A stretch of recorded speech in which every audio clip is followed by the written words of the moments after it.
Hello, Dostoyevsky fans, and welcome to Keys to Literature, the podcast that unlocks the world's greatest books. I'm your host, and today we're diving deep into the mind of one of history's most complex characters, Rodion Raskolnikov. We're exploring Fyodor Dostoyevsky's masterpiece, Crime and Punishment.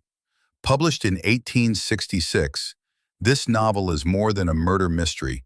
It's a journey into the darkest corners of the human psyche.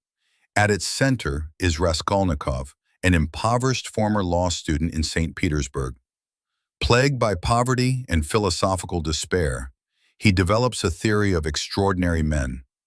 He believes certain individuals are above conventional morality and can commit crimes for the greater good of humanity. This dangerous idea drives him to murder an elderly pawnbroker.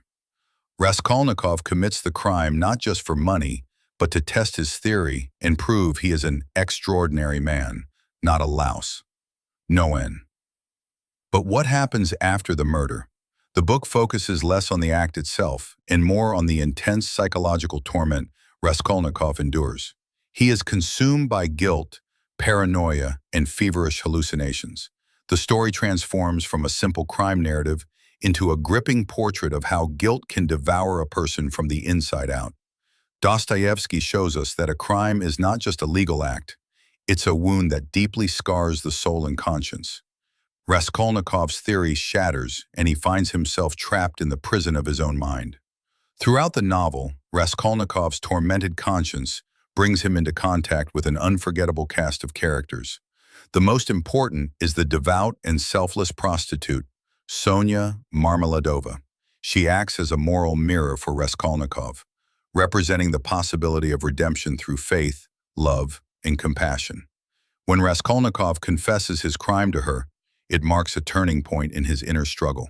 Sonya's plea for him to confess to the police and her gift of a cross highlight the immense power of faith and conscience. Another key character is the cunning investigator, Porfiry Petrovich. Rather than relying on physical evidence, Petrovich masterfully plays mind games with Raskolnikov, trying to unravel his psyche. He knows Raskolnikov is the killer, but waits for him to betray himself. This tense cat-and-mouse game keeps the reader on the edge of their seat. Crime and Punishment is also a reflection of 19th century Russia's social issues. Poverty, injustice, and the rise of nihilist philosophies form the backdrop of the story. Dostoyevsky used this novel to critique the dangerous ideas of utilitarianism and nihilism, showing the devastating consequences of Raskolnikov's self-serving philosophy. So, how does Raskolnikov's story end? Unable to bear his guilt, he eventually confesses and is sentenced to 8 years of hard labor in Siberia. But his true redemption happens there.